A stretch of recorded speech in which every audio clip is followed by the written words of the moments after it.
Hello Taurus, welcome to the Plaid Sheep Oracle. Now you just had a reading a few days ago, but you were very insistent on going again this morning for the new section. If you don't know, I always start with Aries. So, and I go from new moon to full moon is one section, and then full moon to new moon is another session. So I do 2 full zodiacs each month. Just so you know. So we're only a handful of readings into this grouping. We just had the full moon 5 days ago.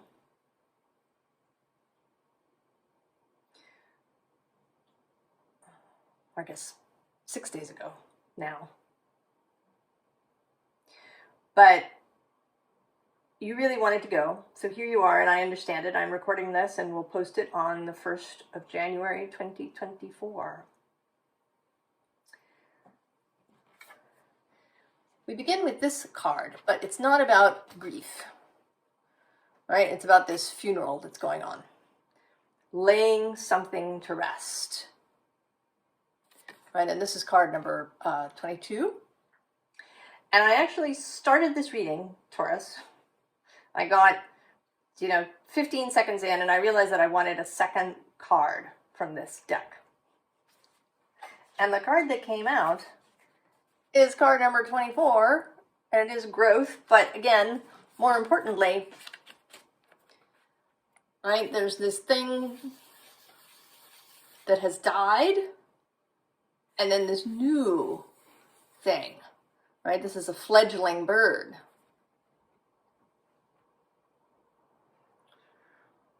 So the, New Year's Day it's not entirely arbitrary, right? Why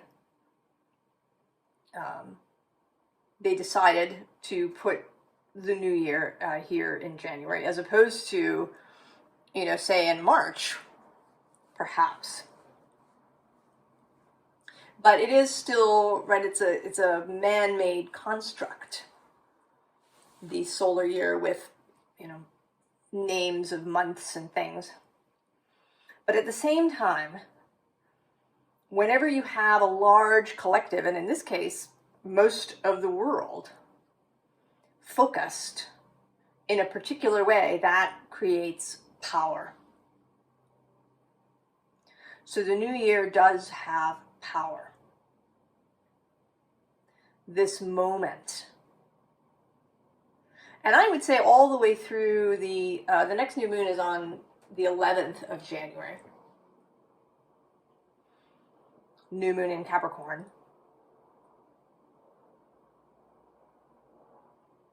So there is, right, there's this space here when the moon is technically waning. But we also have this upsurge of world energy, of humans all looking forward into the new year. Now, I would not, personally, I don't go in for New Year's resolutions or that kind of thing. But there is space here, right, to open to the new, to, start a new book. And there is power in that. And I would say, even though this card has come out, that this is very final. That in fact, right, often rituals have you, write down what you want to release and burn that, and then write down what you want to grow and do something else with that. I say screw the release stuff. Just don't even give it house room in your brain. Just presume that whatever that is finished. Put all of the focus into what it is that you want to bring in. If you've been watching my channel at all, you may know that I sometimes talk about how this card that's facing up here is kind of the known underlying. And then the cards at the very bottom are an unknown, something you don't see. But today, the bottom cards are really coming out as the foundation of things. So it's not even a matter of, you know, whether you see it or not, whether it's secret or not, but it is the foundation of things. And then the top part is kind of, right, what is opening up that's sitting on that foundation. So we have Valor. And in this Thoth deck, this always feels, right, like a card coming after the Ace of Wands. Right, because there's this sort of single wand, and it's a very individual wand, right? The other wands behind it, you know, look as if they've been kind of made, you know, like they might have been manufactured. Whereas this ace in the beginning, in the front, is like you made it yourself. Right? You went out in the forest, you found, you know, the perfect fallen branch, and you turned it into your staff. And then you took your staff, and you've got this Lust card, which is strength in this deck, and then Wealth. And the basis of this, the foundation, are the Prince and Princess of Discs, the Knight and Page of Pentacles. So a beginning energy. They're the first two court cards. They are youthful. They are curious. They are students. They are really mobile. And actually, in this Thoth deck, the Prince corresponds to Taurus.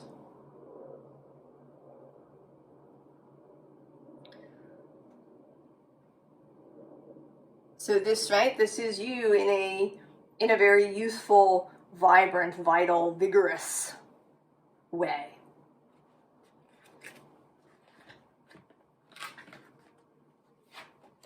And then we have change, yeah.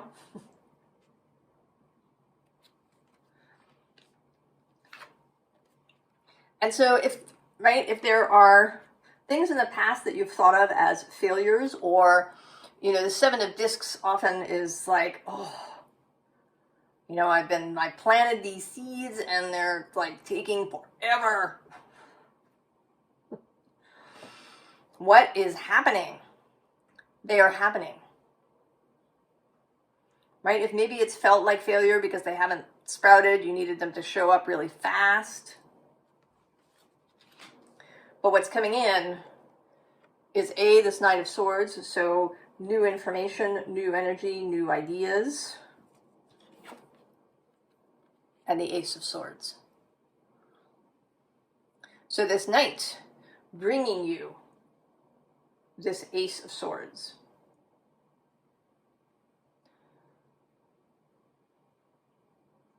So these seeds that you planted a long time ago, I mean, maybe even years ago. It's going to be different for everybody when you planted your seeds.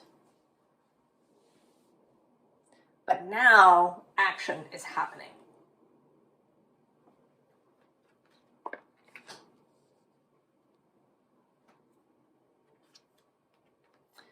So we get the Emperor, and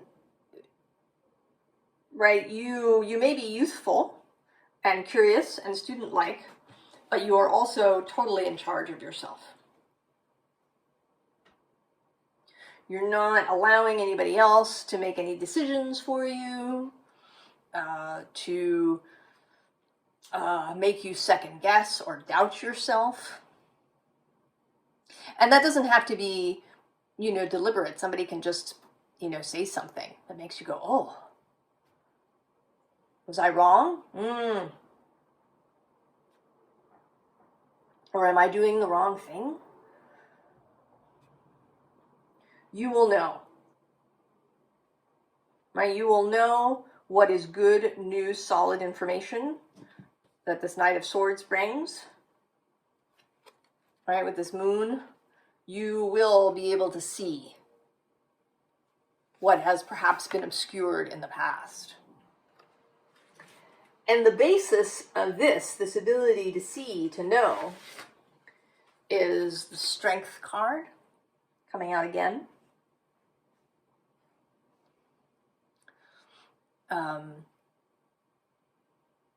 Self-knowledge,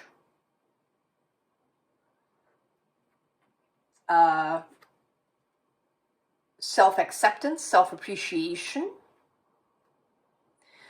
being willing to be seen by others because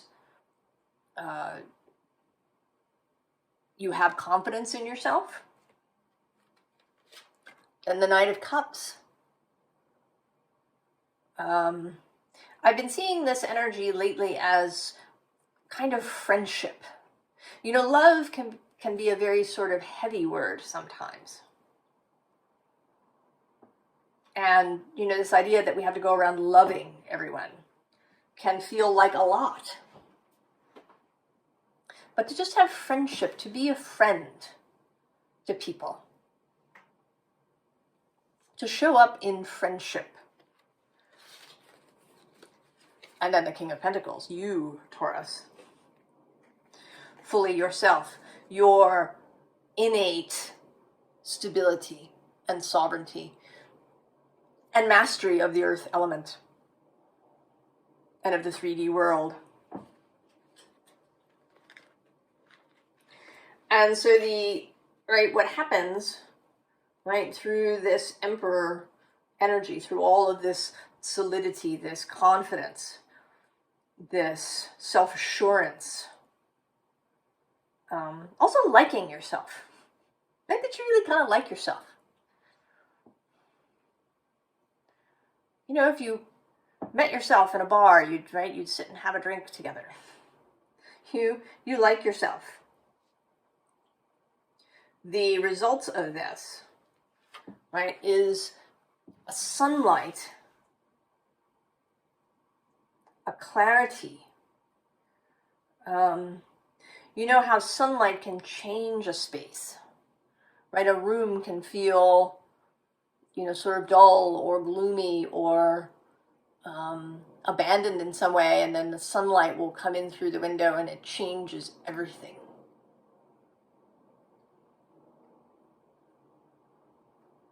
You know, years and years and years ago, I went to see an apartment. And the day I went to see it, it was gray and overcast. And the street that it was on was kind of a little bit closer to this sort of major thoroughfare. There was a lot of like gray concrete, and it had rained, so it was, you know, sort of stained, and right, the whole thing just felt gloomy and depressing. And I didn't take that apartment. I think that was the right choice. But I don't know, some months later, I was on the same street, and it was a bright, sunny day, I think in June. And like the whole thing was transformed. So that, right, that is this. And what it is transforming. So in this Four of Swords, I mean, usually I'm drawn to this figure, but today I'm drawn to these people here in the background, where somebody seems to be in prayer, in supplication. So this sense that you have to get on your knees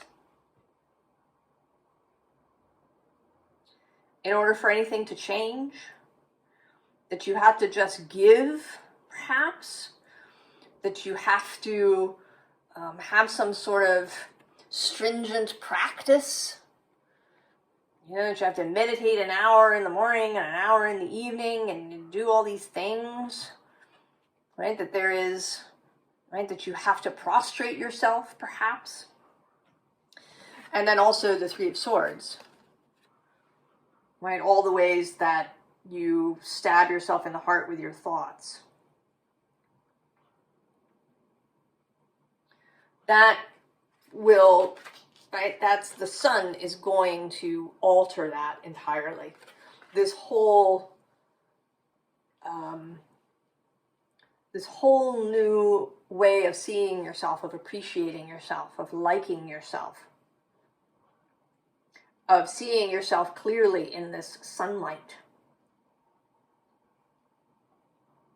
That's going to wipe away or change the nature of this completely.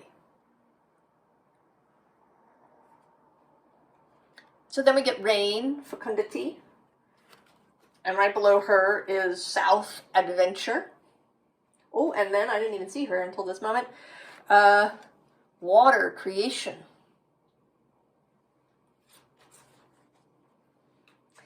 And the basis of this is the breath of life and the sun. So your vigor, your life, your the way that you see life now, right? That you see life as an adventure.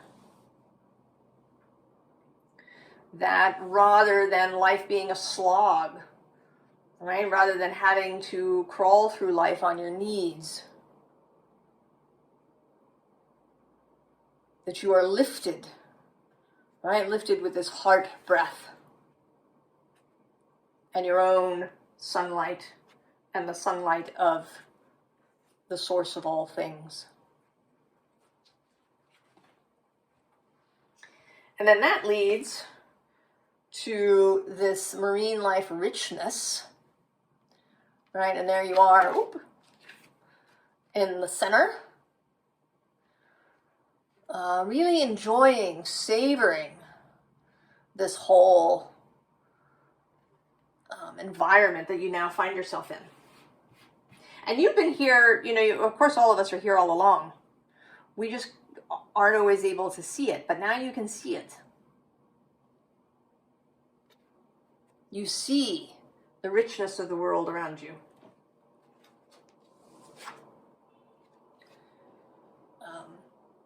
You have greater balance, greater equanimity in the face of difficulty. Right? Because this doesn't mean that there will never be another challenge or another bit of contrast to show up in your life. But you're going to meet it in a completely new way. Right? Because you know yourself now for who you are. Right? That you're this lovely animal, earth being that has desires and appetites and joys and feelings and expressions. And then that you're also this cosmic self that is wide and broad seeing, and that sees with the eyes of Source. And so you also you see others with the eyes of Source. I think that will yield a greater generosity, Taurus. And then we have this wind change card. And what I want to say with this is it's not so much, it is actually the second instance of change, number 2.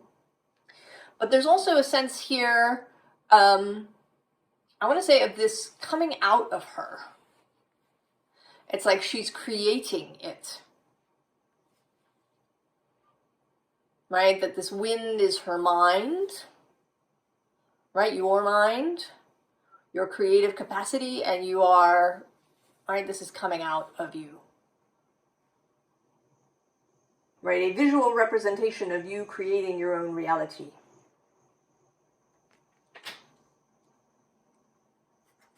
And then change for the 3rd time.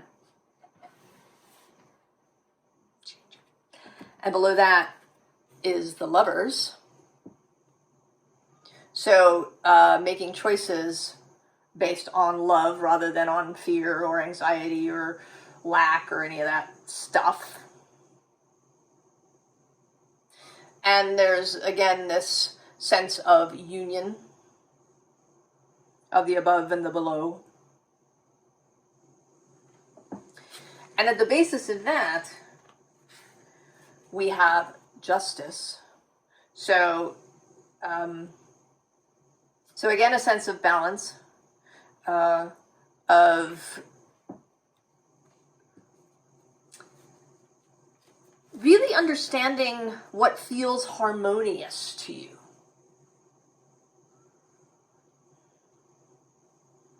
Right? Beginning to really know and to be able to feel into what is in harmony with you. I mean, sometimes we say what is resonant with you, but I actually want to say, right, harmony and resonance are different, right? Resonance is when something is the same, right? If something starts to vibrate in tandem, right, they have the same vibrational frequency. But harmony is different vibrational frequencies that work well together. So you are understanding what works well with you. And so you can make those lover choices. And then also the Three of Wands vision. Clarity of vision, right? The sun giving you clarity of vision. So that you can make the changes that you want to in accordance with what is harmonious, with what you want.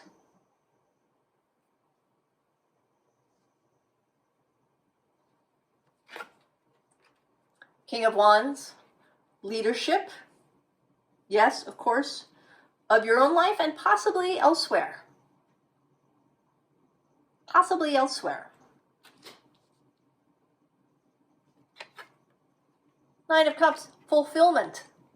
Yes, what more can be said about that? And then this Eight of Cups, which says retreat, but this always looks like this moon is about to roll and knock down all of those cups. So, flexibility, which is not a word that no one normally associates with Taurus, but I think you will become more flexible. Right? So you're not gripping your cups. Right? That you can roll with change when it happens.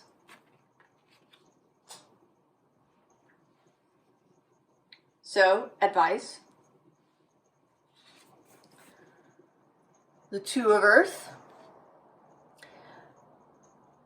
Be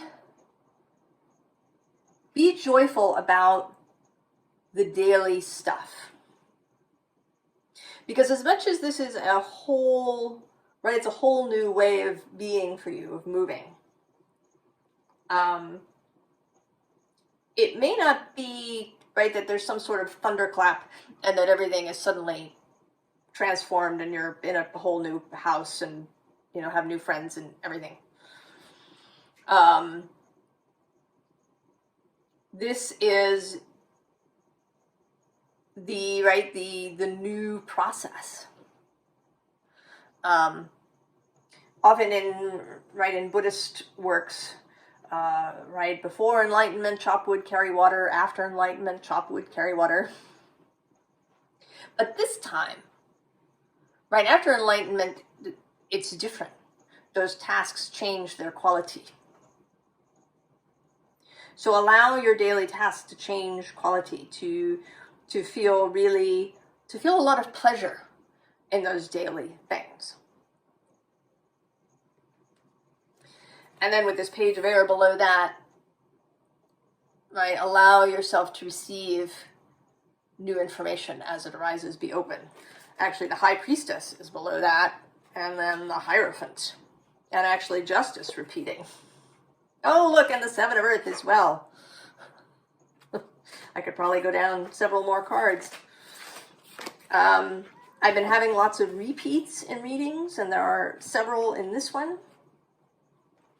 And then the basis of this, so we have this Hermit, which is the ability to go inward, to seek your own counsel, to keep your own counsel, to to go away, to commune with spirit, to be solitary, the ability to be alone when that happens in life. But then we also have the world. So conversely, the ability to go out in the world, to meet new people, to be seen, to encounter, all different kinds of points of view and opinions and ideas without fear. And then the Star, knowing, having your guiding star always with you. And it isn't really about a single thing, right? Your guiding star here at her breast, right? It related to, right, that holy cup, that holy grail of your heart. That your values, your point of view of how you see, right, your cosmology, that you hold these things, right? That they are your values and your beliefs. That's your guiding star. And it doesn't mean that it will never, ever change. But that is, right, that's how you move from place to place. And then the Ace of Earth, right? New seed planted. Right, you are harvesting the seeds you planted previously and planting new ones. And so we have the Queen of Earth, right, being you, being all that Taurus-y, juicy, Venusian goodness. But interestingly, it's not the Empress that came out, but the Queen of Pentacles, who is, right, the earthly, more human aspect of that. So you're not being asked to become the Empress. Right, the advice is actually all, court cards and minor arcana. Be human.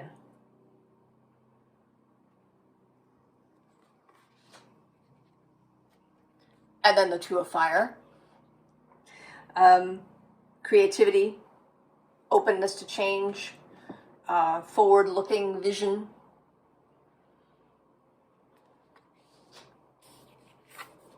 And the Ten of Earth. Enjoy what is there.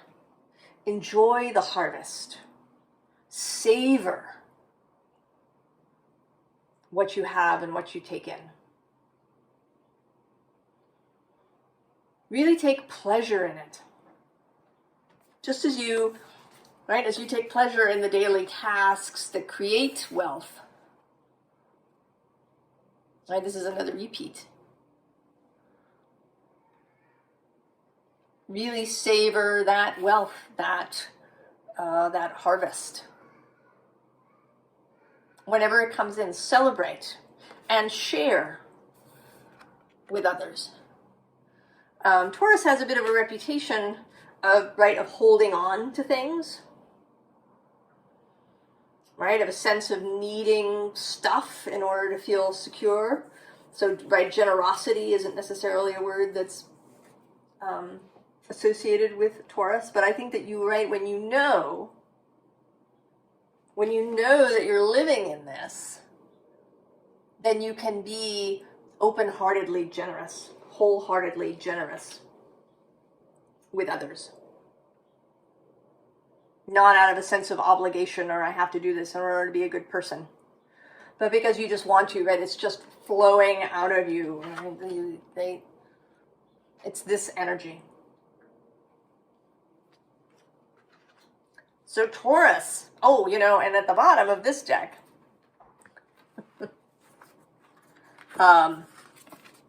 is abundance.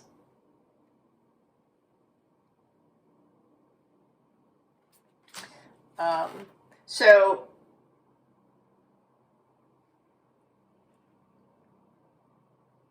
you are on your way somewhere fantastic, Taurus. I think you are really, I want to say, coming into your own, really being comfortable in your own skin, really liking yourself. And you're here now, today, to lead the way. Actually, it's interesting. If you watch the Scorched Earth Tarot's Taurus reading, she talks a little bit about that, about the fixed signs sort of pushing the other signs from behind, right? Uranus has been in Taurus making all of these changes. It's like an earthquake happening. But I feel like now you've stepped in front and you're just going to go. And if people follow you, that is awesome.